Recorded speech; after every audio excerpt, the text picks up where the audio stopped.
প্রিয় বন্ধুরা, কেমন আছেন? আশা করি আল্লাহর রহমতে সবাই ভালো আছেন। আমিও আপনাদের দোয়ায় অনেক ভালো আছি। তো বন্ধুরা, দেখেন আজ কিন্তু মিনি মাছ, বাইন মাছ, ট্যাংরা মাছ, বেলে মাছ, অনেক মাছ পেয়েছি। তো আজ এই মাছগুলি দিয়ে আমি একটা মজাদার রেসিপি বানাবো।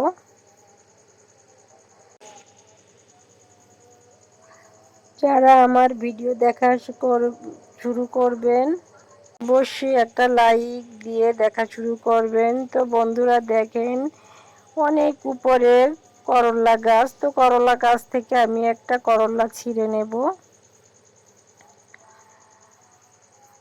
অনেকগুলি করলা হয়েছে, মাশাআল্লাহ। করলাগুলি তরতাজা, ছিঁড়েই আমি এখন রান্না করব। তরতাজা মাছ আর তরতাজা সবজি খেতে খুবই ভালো লাগে। তো চলে যাব আমার রেসিপিতে। আমি কেটে ধুয়ে মাছগুলো নিয়েছি। এবারে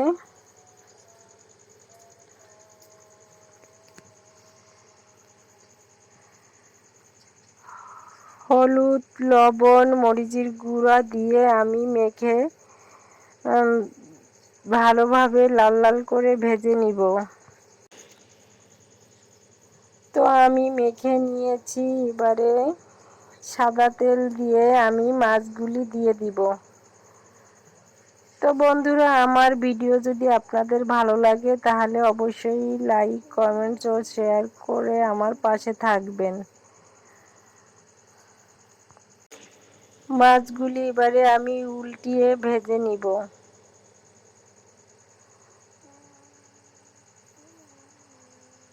যারা আমার ভিডিও দেখেন, কমেন্ট করেন, তাদের প্রতি রইল আমার অগাধ ভালোবাসা ও শ্রদ্ধা।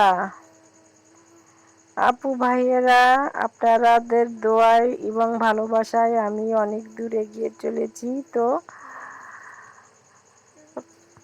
আশা করি আমার পাশে থাকবেন।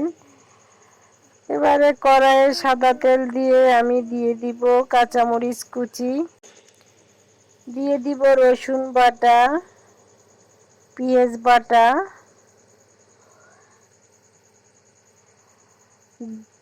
জিরে বাটা,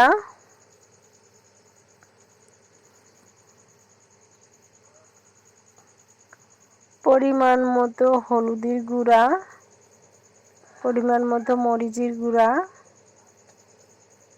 স্বাদ মতো লবণ, দিয়ে দিব ধনিয়ার গুঁড়া। এবারে আমি নেড়ে চেড়ে মশলাটা আমি একটু কষিয়ে নিব। নেড়ে চেড়ে কিছুক্ষণ আমি সামান্য পরিমাণে পানি দিয়ে দিব।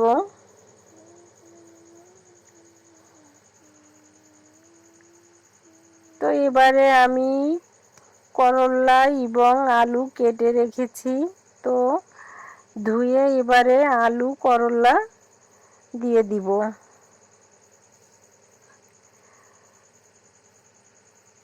বন্ধুরা, তরতাজা মাছ দিয়ে করলা আলু মিলিয়ে রান্না করলে খুবই টেস্টি হয়, খুবই ভালো লাগে। আমার তো ভীষণ প্রিয় করলা রান্না।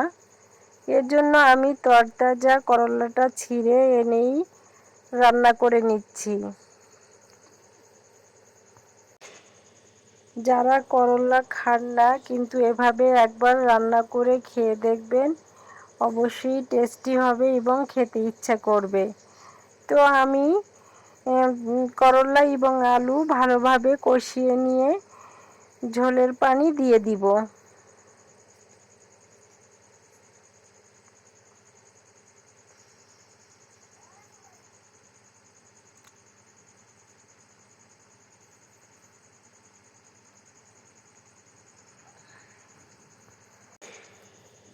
ঝোলের পানি দিয়ে আমি নেড়ে চেড়ে বলক আসলেই ভেজে রাখা মাছগুলি দিয়ে রান্না করে নিব।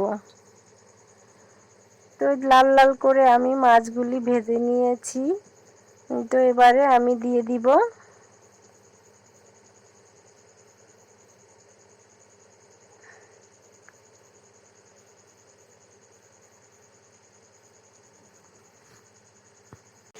আমার গ্রাম্য রান্না কেমন হয় অবশ্যই কমেন্ট করে জানাবেন।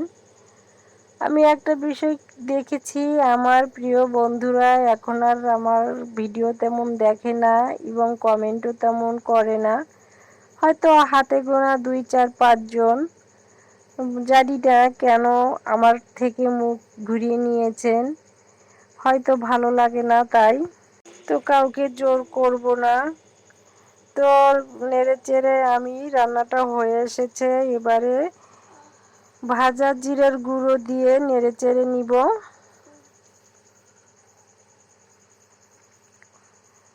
নেড়ে চেড়ে আমি রান্নাটা শেষ করলাম। তো দেখতে অনেক সুন্দর হয়েছে, লোভনীয় হয়েছে এবং খেতেও কিন্তু মজা হয়েছিল। তো সবাই ভালো থাকবেন, আল্লাহ হাফেজ।